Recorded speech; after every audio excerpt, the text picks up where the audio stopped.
저기요, 실로. 좀 이상한 것 같습니다.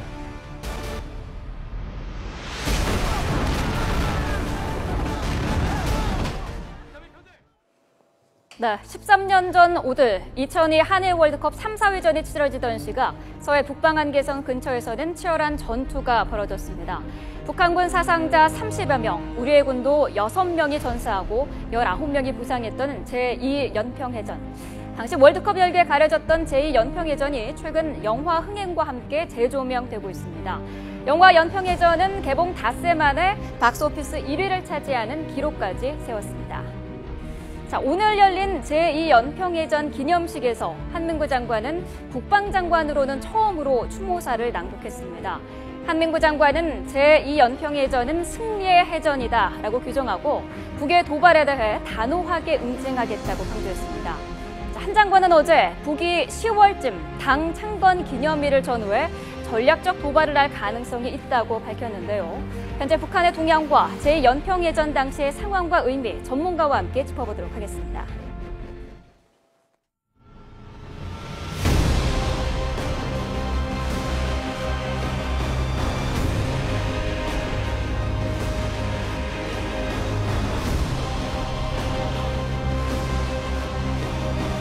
제2연평해전은 북한의 도발을 온몸으로 막아낸 승리의 해전이죠.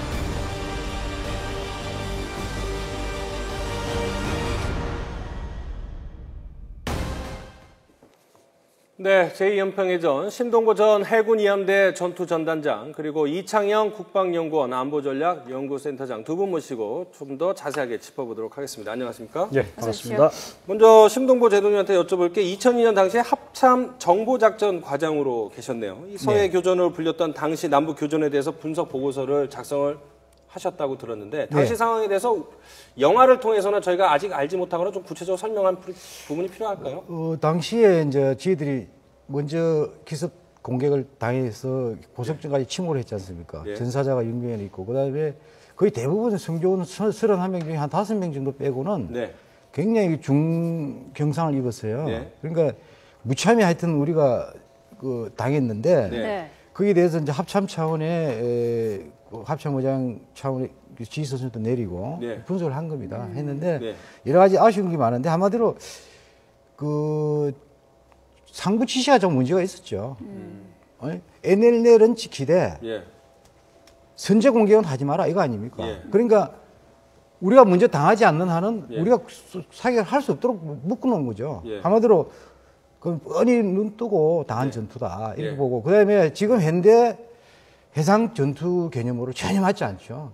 그 차단 기동이라는 건 한마디로 밀어내기거든요. 그렇죠. 그러니까 고속정 선체를 가지고 적의 경비함을 막아내라는 겁니다. 지금 임진왜란 때입니까 지금? 임진왜란 때 뭐 충파 작전 이런 거, 그거는 옛날에 그 선체끼리 부딪혀 가지고 우리 그 조선 수군의 그 판옥선이 그 선체가 강하잖아요. 일본 그걸 그냥 부딪혀서 깨고 한 게 충파 작전이다. 지금 임진왜란 때도 아니고 현대전에서 무장이 잘 갖춰져 있고 비교적 그다음 우리 같은 경우는 자동화되어 있고 이런데 밀어내기 작전, 차단기동 그 자체가 교전 수치 자체가 잘못된 겁니다. 그리고 먼저 쏘지 마라 하는 거는 있을 수 없는 거죠. 왜냐하면 부대가 적의 명확한 공격한 의도가 보일 때는 자위권 충족 요건이 될 때는 우리가 선제 공격을 해서 우리 초전 생존성을 보장할 의무가 있습니다. 그런데 그거를 못하도록 막아난 겁니다. 그래서 자주 잘못된 겁니다. 그러니까 그 영화에서도 나오지만 저런 무기들이 사실은 공격용이 아니라 반격용 수준밖에 안 되는 식으로 우리나라가 활용을 했군요. 먼저 공격을 할 수가 없었으니까. 그러니까 684호정이라는 게 그 공격한 그 북한 중형 경비함, 그것이 등산곳 684호정이라는 그 함정이요. 제1연평 3년 전 1999년도 제1연평해전 때 대규모로 사실은 제2연평해전에 비하면은 양측에 동원된 그 함정이 많았거든요. 근데 그때도 서로 막 밀어내기를 했어요. 했는데 684호정이 25mm 기관포로 선제 공격을 시작함으로써 그게 전투로 벌어진 겁니다. 근데 그 684호정이 3년 후에 다시 나타났을 때는 두 측이 내려오다가 우리가 차단 기동하기 위해서 북쪽으로 올라갈 때 그 육도 경비진이라는 경비진 한 척 더 있었는데 그것은 북사에서 퇴각을 했습니다. 했는데 등산곡 경비정, 소위 제1연평인데 제일 먼저 사격한 네. 그 경비정만 계속 내려왔어요. 그러면서 무장을 대폭 보강을 한 겁니다. 네. 그래서 85mm 그 전차포를 네. 육상에서는 전차포를 얹어놓은 거예요. 네. 그 포를 가지고 450m에서 그냥 조타실부터 우리 한마디로 함정 지휘부를부터 그냥 정통으로 명중해서 공개해버린 겁니다. 그러니까 한마디로 초전에 그 완전히 그 상황을 저쪽에서 유리하게 그냥 장악을 한 상태였습니다. 한 가지만 더 여쭤보면 그 지금 개봉한 연평해전이라는 영화 보셨습니까? 예. 그 뭐 군인별로 개인적인 사정 말고 실질적으로 전체적인 흐름에서 영화는 당시 실제 상황을 어느 정도 정확하게 묘사를 하고 있습니까? 전투 상황은 거의 실제와 유사하게 묘사가 됐고요. 그다음에 이제 주로 그 희생된 장병들의 그 감투 정신, 투혼 이런 걸 잘 그렸고요. 그다음에 전술적으로는 세세하게 영화의 그 제한된 시간에 다 담기는 좀 무리가 있었던 것 같습니다. 네, 제동님 잠시만요. 지금 뭐 중요한 긴급 뉴스가 하나 벌어지고 있는데요. 네. 김무성 대표의 말을 일단 직접 들어보시죠. 최고위원 모두가 각자의 의견을 충분히 이야기를 많이 했고 많은 이야기가 있습니다만 그 내용은 여러분께 말씀드리지 않겠습니다. 최고위원들의 각자 많은 이야기가 한 것을 유승민 원내대표가 잘 경청했고 고민을 하겠다 하는 것으로 이야기를 끝을 냈습니다. 저는 당대표로서 어떠한 경우라도 당의 파국은 막아야 된다. 저에게 그런 의무가 있다 하는 입장을 이야기했습니다.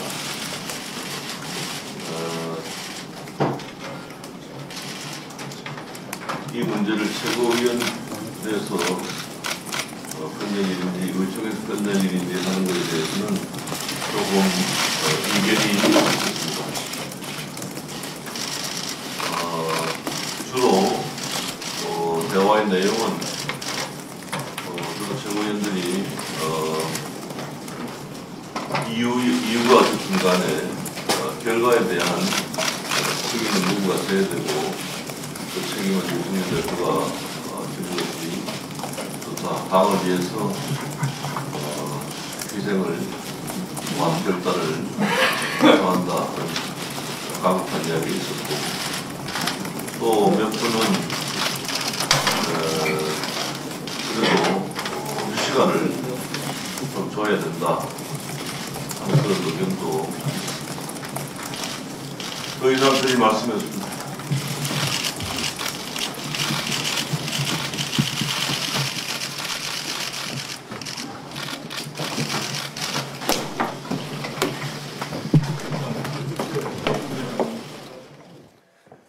자, 지금 김무성 대표 이제 긴급 브리핑 내용 들으셨는데요. 앞서 오후 3시부터 지금까지 한 2시간 반 넘게 새누리당이 긴급 최고위원회를 열었습니다. 핵심 안건은 유승민 원내대표의 거취 문제였는데요.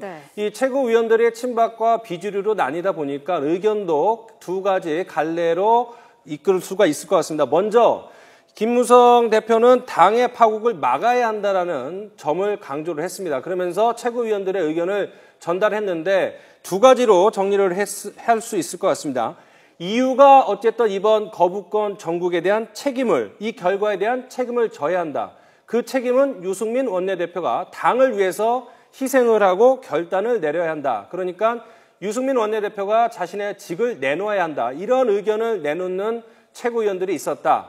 이런 유승민 원내대표의 사퇴를 사실상 압박하는 의견에 대해서는 김무성 대표가 상당히 구체적으로 또 오랜 시간 설명을 했습니다. 반면에 유승민 원내대표에게 시간을 줘야 한다라는 의견도 있었다고 짧게 언급을 했습니다. 그런데 이제 정리를 해보자면 오늘 긴급 최고위원회에서 유승민 원내대표가 의원총회를 열어서 자신의 거취를 의원들에게 물어야 한다. 이런 이야기는 사실 없었습니다. 그러니까 구체적으로 이야기는 안 했지만 시간을 줘야 한다는 것도 다시 바꿔서 얘기하면 유승민 원내대표가 스스로 자신의 거취 문제를 결론을 내려야 한다기 때문에 사실상 오늘 긴급 최고위원회의 분위기를 보면 유승민 원내대표의 자진 사퇴 쪽으로 의견이 많이 나온 것이 아닌가 이렇게 볼 수가 있지만 네. 어쨌든 간에 최종 결론은 내리지 못했고 당내 여러 계파에서는 최고위원회에서 유승민 원내대표의 거취를 결정할 그런 기구가 아니다. 의원총회에서 의견을 묻던지 아니면 본인 스스로 거취를 결정을 해야지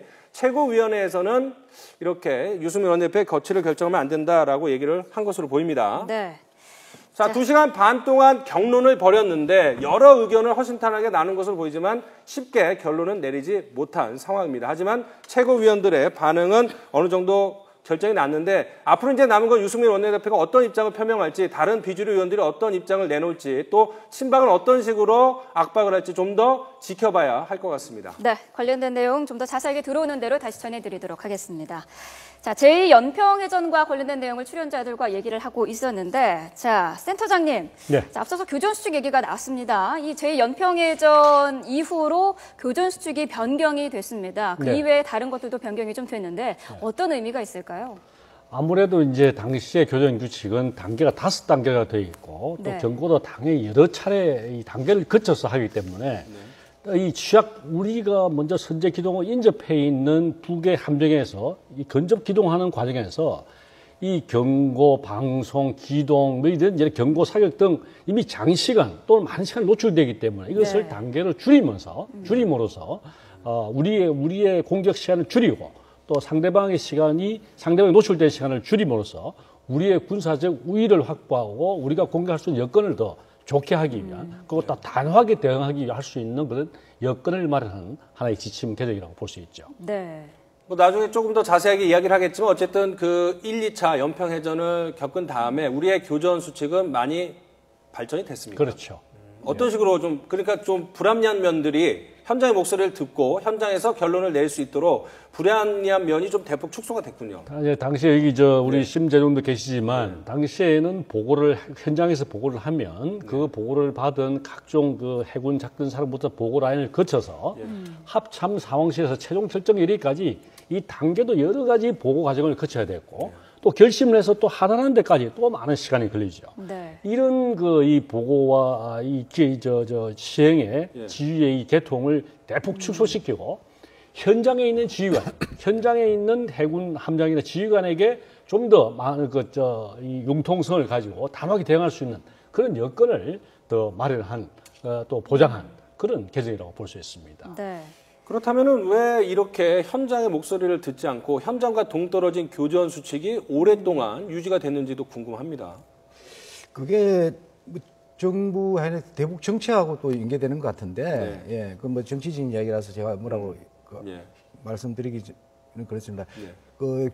하여튼 그 현장 지휘관의 그 재량권, 또 자위권 이것이 굉장히 제한되는 겁니다. 그러니까 결과적으로 그 옛날 5단계 교전 수칙 자체가 그리고 그 부대의 생존성 유지를 보장을 못한 거예요. 차단 기동하라는 거는 몸으로 때우라. 선체로 그냥 막아라. 이거 아닙니까? 아니, 무장을 다 가지고 있는데 왜 그렇게 해야 됩니까? 지금 현대전에서. 그런데 그렇게 하도록 이미 규정화되어 있었단 말이에요. 그러니까 현장 지휘관이 잘못하면 우리 군함이 먼저 기습 공격을 당해서 격침이 될 수도 있다. 이런 판단이 가능하거든요. 그런데 뻔한 판단을 하고도 계속 그 몸으로 때우는 개념에 그 교전수칙이 되어 있단 말이에요. 근데 이제 그 제2연평해전 후에 개정된 교전규칙에 3단계로 확 줄여버렸지 않습니까? 그 핵심은 차단 기동을 없애버린 거예요. 차단 기동을 해서 몸으로 때우는 걸 하지 마라.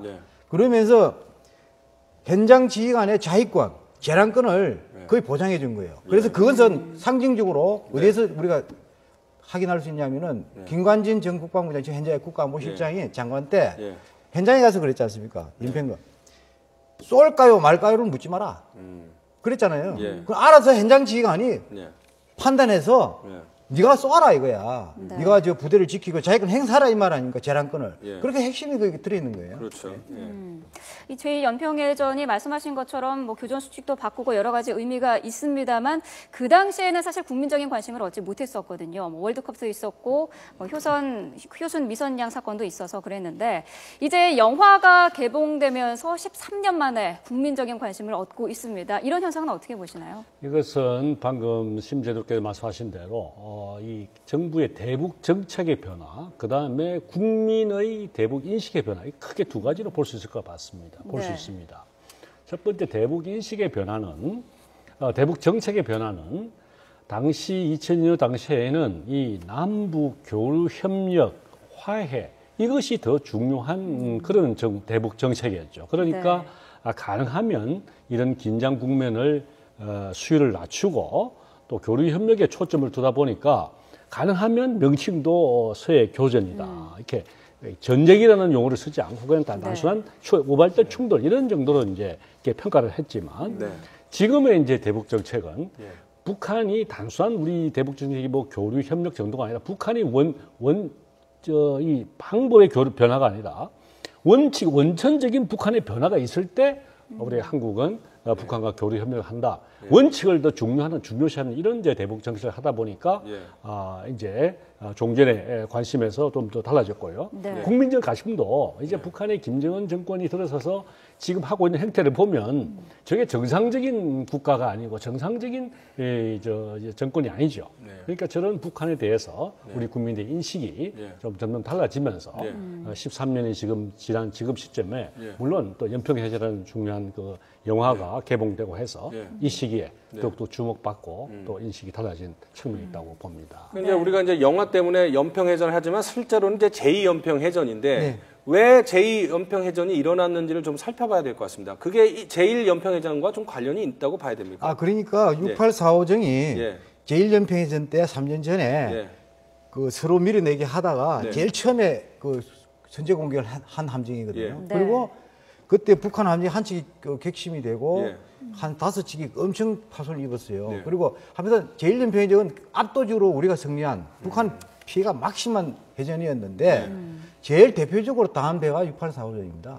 그래서 3년 후에 이 배가 하력을 집중 보강해가지고 육상 85mm 전차포까지 얹어가지고 내려와서 복수한 겁니다. 그래서 북한은 이제 호시탐탐 그렇죠. 근데 우리는 뭐 그때 월드컵이다 이거 상당히 좀 남북 화해 이런 좀 무도가 좀 있었고 어떻게 보면은 그렇게까지 하겠냐 했는데 북한은 변한 게 없어요. 북한이 우리가 유념해야 될 거는 휴전 후에 한 60년 동안 1100회를 침투 도발했습니다. 북한이. 근데 우리가 북한의 그 1100회가 넘는 도발에 대해서 응징보복다운 동 한 번도 한 적이 없습니다. 한 번도 없어요. 함께 생각해 보세요. 전화람 해가지고 잠수정 해도 그러면 잠수정을 갖다가 그 기지를 우리가 우리 잠수함을 보내서라도 뭐 보복을 하든지 아무도 한 게 없어요. 그러니까 계속 반복되는 겁니다. 악순환이. 그래서 우리 의지가 굉장히 중요합니다. 그냥 두면 안 됩니다. 반드시 보복을 해야 되고 그래야 저 버릇을 고칠 수 있습니다. 그리고 제가 이 연평해전 영화를 보면서 시사회 때 또 요즘 반응을 보니까 우리나라에 참 새로운 희망을 느끼는 게 그 뜨거운 반응이 나오지 않습니까? 특히 젊은 20대, 30대가 많이 본다는데 그 진짜 그 대한민국 새로운 희망 같고 그 희망의 주인공이 우리 젊은 이들로 보여서 참 다행이라고 생각합니다. 자, 그런 변화 때문이었을까요? 오늘 그 제2연평해전 13주년 기념식에 국방부 장관이 참석을 해서 추모사를 낭독을 했습니다. 자, 승리의 해전이다 이런 말까지 했는데 오늘 관련 내용 얘기한 내용 직접 들어보도록 하겠습니다. 제2연평해전은 우리 장병들이 북한의 도발을 온몸으로 막아낸 승리의 해전이자 우리 영예를 한치도 넘보지 못하게 하겠다는 결연한 의지를 과시한 자랑스러운 역사입니다. 최근 들어 서해 NLL은 북한의 우협으로 긴장의 파고가 더욱 높아지고 있습니다. 만약 북한이 또다시 무모하게 도발한다면 우리 군은 적의 도발 원점은 물론 지원 세력, 지휘 세력까지 단호하게 응징하여 도발의 대가를 뼈저리게 느끼게 할 것입니다. 국방장관의 얘기 가운데 특별하게 의미가 있는 부분들 좀 짚어주시죠. 상당한 의미가 있습니다. 첫 번째는 뭐니 해도 대북 강경 경고 메시지를 보냈다는 거죠. 지금 경과를 보면 2007년부터 2011년까지는 국무총리 주관에서 장관만 참석을 했습니다. 그러니까 2012년도에도 이명박 대통령이 이렇게 하실 때 참석만 했고요. 2013년부터는 해군 참모총장 주관으로 해서 장관은 참석하지 않았습니다.